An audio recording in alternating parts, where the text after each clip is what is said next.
Hi, this is Jeff White with Life and Living Now and Versatile Fighting Arts. And today I just want to bring just a little short topic about being the thinker of the thoughts as opposed to the thoughts themselves, and creating and recognizing that separation between the two. And some of this, it was an insight that was highly transformative for me many years ago. That through my meditation we saw that we're the witness, that there's a part to us that is very deep, it's our core, our original self, our true self, and that when we operate from that perspective, we can see the workings of our mind. We are not necessarily attached to the workings of our mind, but we understand these are the thoughts and they pass by. Mindfulness meditation is big on this, and it's a type of meditation that I wholeheartedly recommend, where you watch your thoughts and you sit and you're mindful of your thoughts and you watch them as they come up like thought bubbles, and you can begin to just label the thoughts and you can see what they are and you don't get attached to them. And that's a discipline, and it takes a long time and a lot of determination and intention to pull back every time that you get attached to our thoughts, and that happens on a very regular basis. But learning to understand that you are the witness of your thoughts, and yes, you're creating your thoughts, but the way that I view our construct is that we are spirit at our deepest level. We are all consciousness. We are all one. I am part of you. You are part of me. I am part of everything and everyone. We are one at the deepest level of our consciousness. And from then we begin to experience, when we start to say I am, we begin to create consciousness. We go from awareness to consciousness, and we create this sense of being, this sense of ourselves.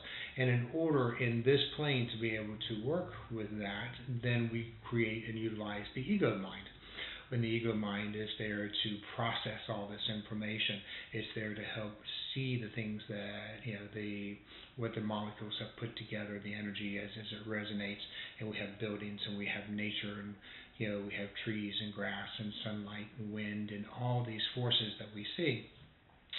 And the ego mind processes all of this, as well as our emotions. Our emotions come from a different energetic space, not so much from the cerebral part. And we have a body. So all of this is energy that goes from very light and gets more condensed, and until we have physical structure. And so the more that we recognize that we are the thinker of our thoughts and not the thoughts themselves, then it creates this space between stimulus and response. It actually, and it's even more profound than that, is that you see where your identity is not in the thoughts in the ego mind, which is where we pull our identity from. When I ask you who you are, then you may tell me your name and that you're a father or a mother or a brother or a sister, or you tell me your roles, but that's not who you are. And you could describe your characteristics, but that's the characteristics of you, that's not who you are.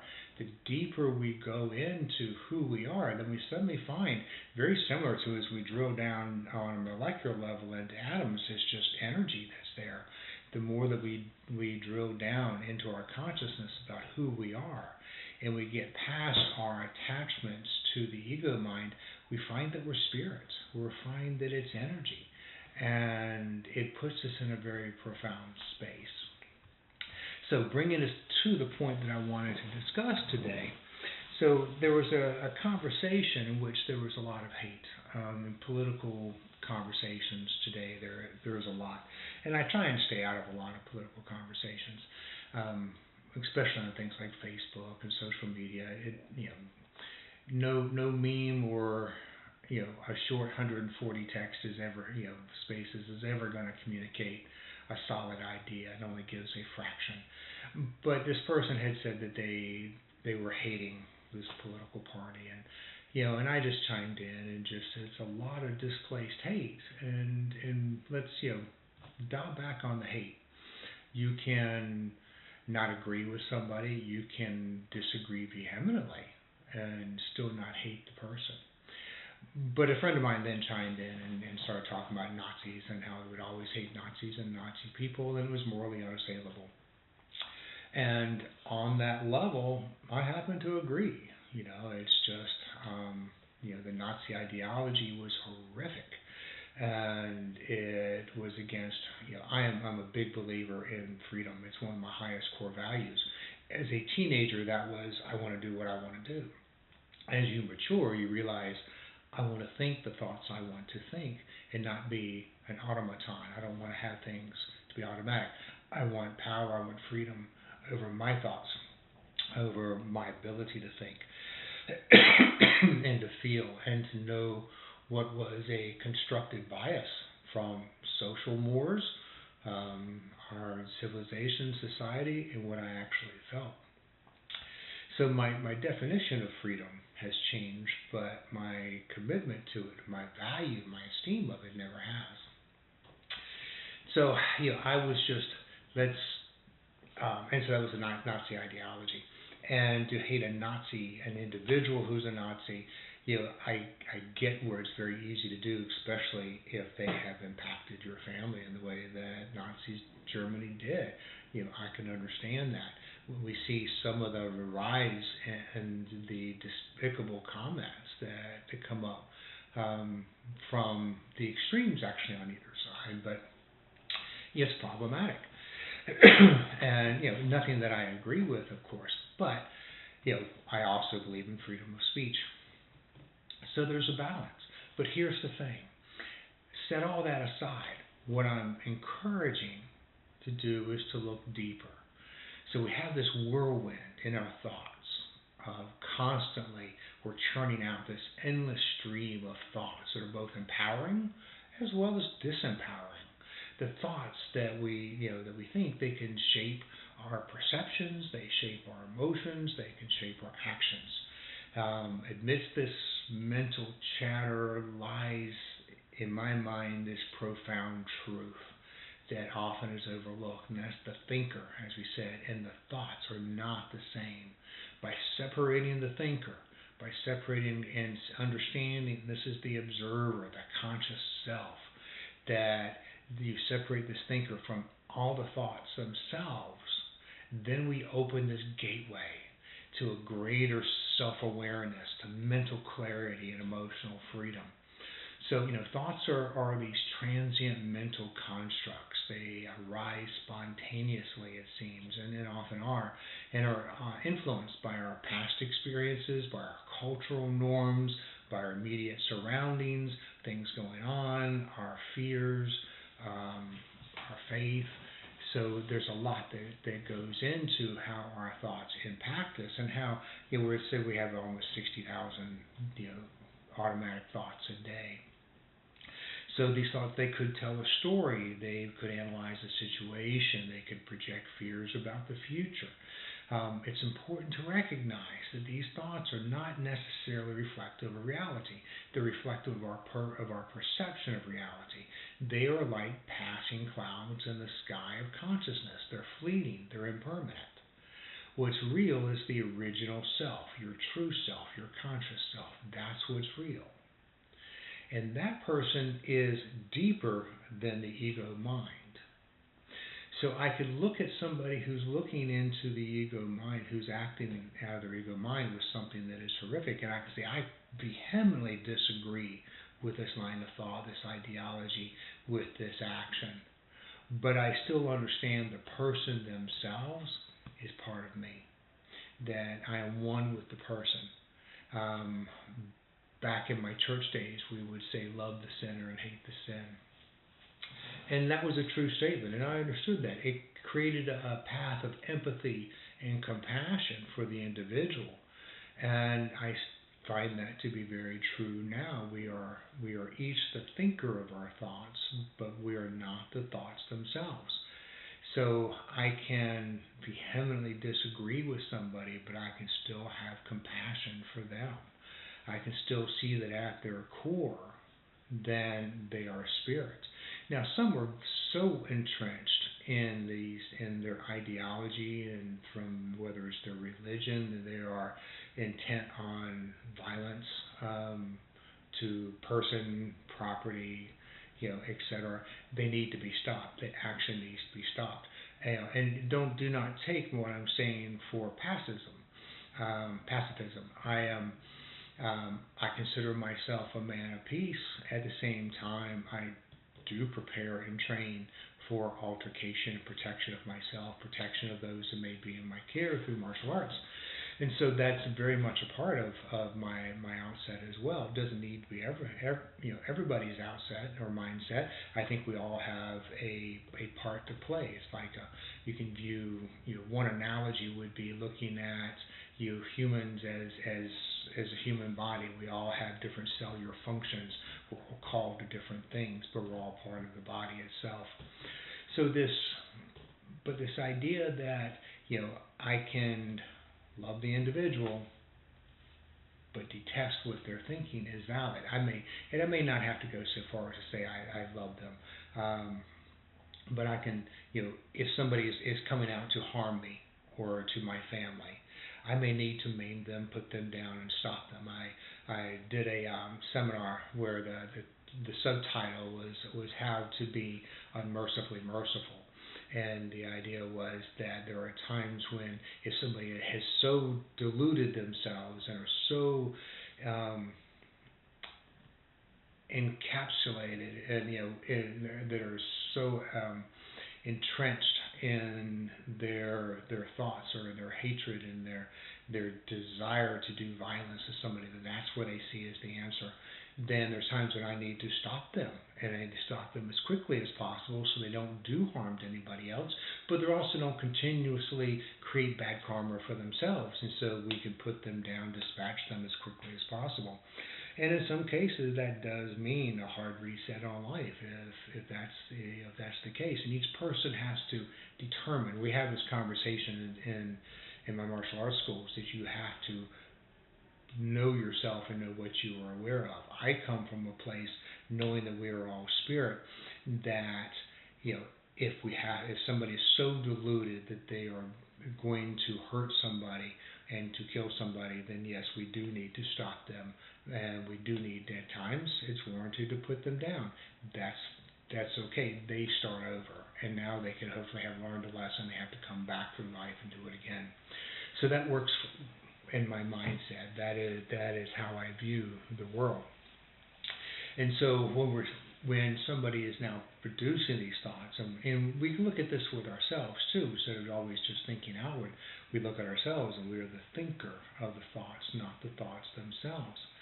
And so when we do this, that we're looking at thinkers, and on this side of being the observing self. On, if I have somebody who is so deluded that they're wanting to do harm to others, the suicide bombers, and just even the verbal stuff that we have. Hate is a galvanizing, and hate and anger can be a very galvanizing force, but it also has a law of diminishing returns kicks in. It's also very difficult to maintain. It comes at a great cost, where it's far better to engage in empathy, to engage in how I view truth, and say, yes, this person is highly deluded, they're part of me, their thinking is completely wrong at this point. But yet I still don't need to hate the individual. It makes when we engage in hate, then we create for ourselves this darkness, this bitterness. We give a place for that to live within us, which means we're not in spirit. We're still now entrenched in our own delusion of ego mind. So let that go.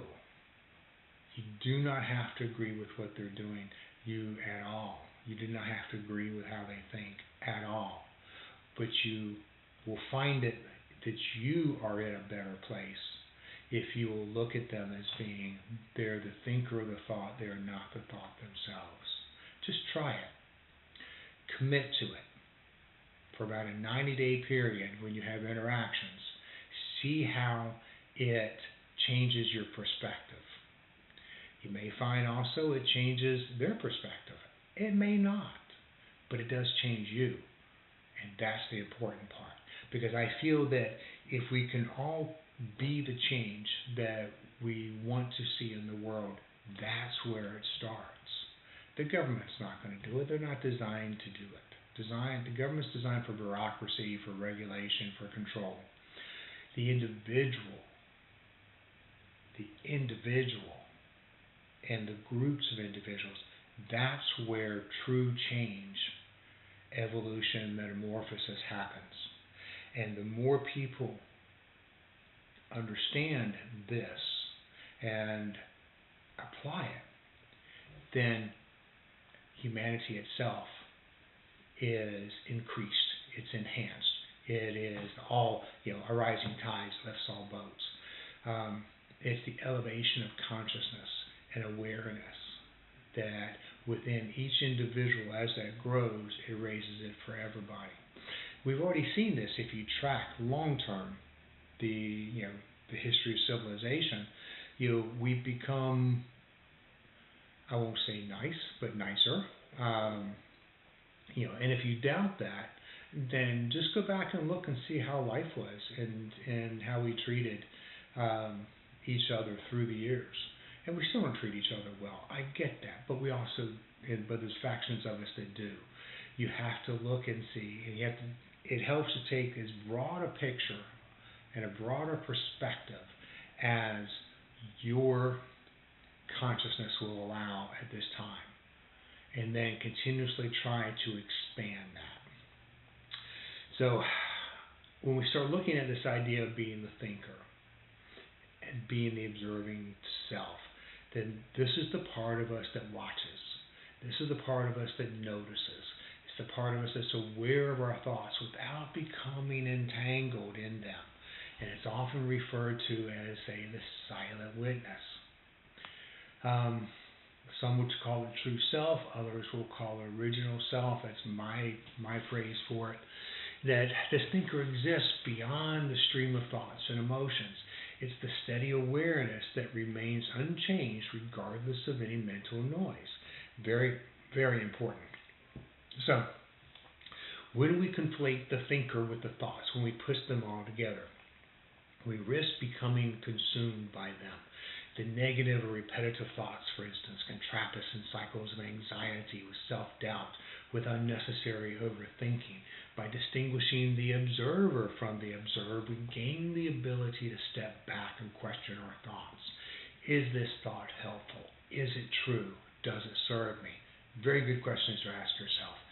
This distance empowers us to respond to life with intention rather than to react impulsively. So, some ideas, some practical steps. One, to me, the very best, mindful meditation. It involves just sitting quietly, focusing on your breath, observing your thoughts as they come and go. Over time, you'll learn to see your thoughts and separate them from your core self, but you'll begin to see how your thoughts were constructed.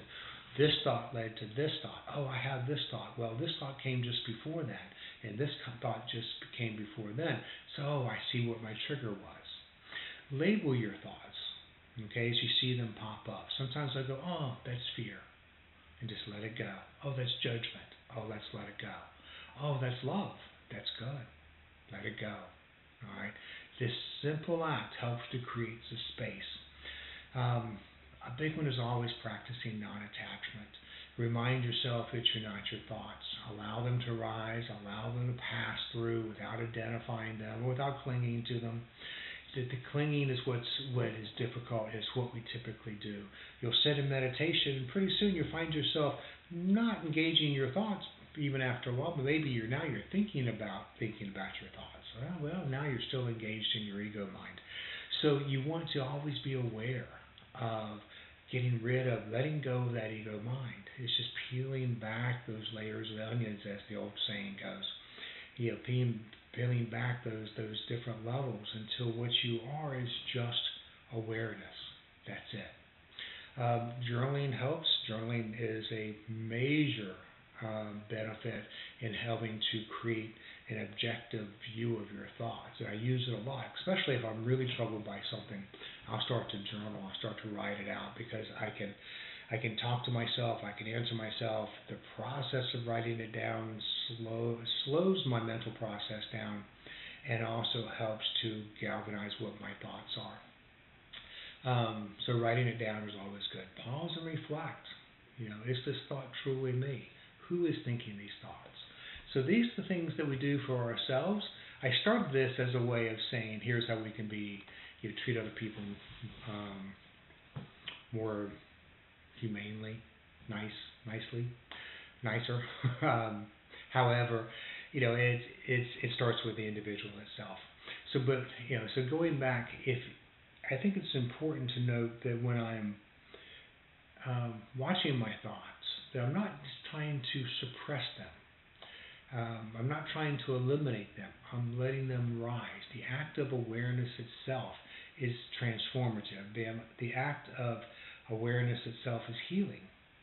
And as we begin to separate, but not try to suppress.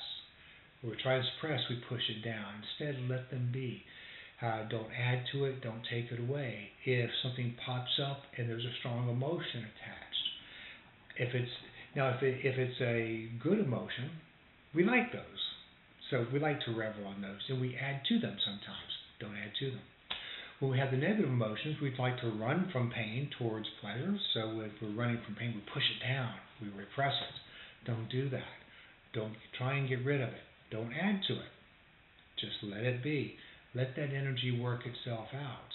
You'll find that you'll be freer afterwards. All right? So all of this is about cultivating a balanced relationship between the thoughts that you think and you as a thinker of the thoughts. The separation, it goes back to offering freedom. The freedom to choose which thoughts to engage and which to let go of. It allows you to live with greater intention. It allows you to live with greater emotional resilience and greater peace of mind. So by mastering this art of differentiation, we reclaim our roles as creators of our experiences rather than mere bystanders. Okay? So if somebody trips your trigger, look at you and say, okay, I'm the thinker of my thought. That impulse created a thought that created a trigger. Is that me? Is that how I want to behave? Instead, I can look at it and I can see, well, really, I was untouched by that. That's in my mind. And then I have a greater access into my intuition, a greater access into those thoughts. So there's a famous saying, I don't know who said it, that basically says you are not your thoughts, but the awareness behind them, and that is true. So embrace this truth, and by doing so will lead to a deeper sense of clarity and authenticity. So the next time a storm of thoughts arises, remember, you're not the storm. You are the observer, steady, unmoved, watching the clouds drift by, but not participating in them. You will find over time, this will not be easy to do at first, and you will fail. And you will fail miserably over and over and over again. At least I did, and still do. But it's a practice, because we are so ingrained with this ego mind, and we learn how to separate all that. And so remember, you're the thinker of your thoughts, not the thoughts themselves.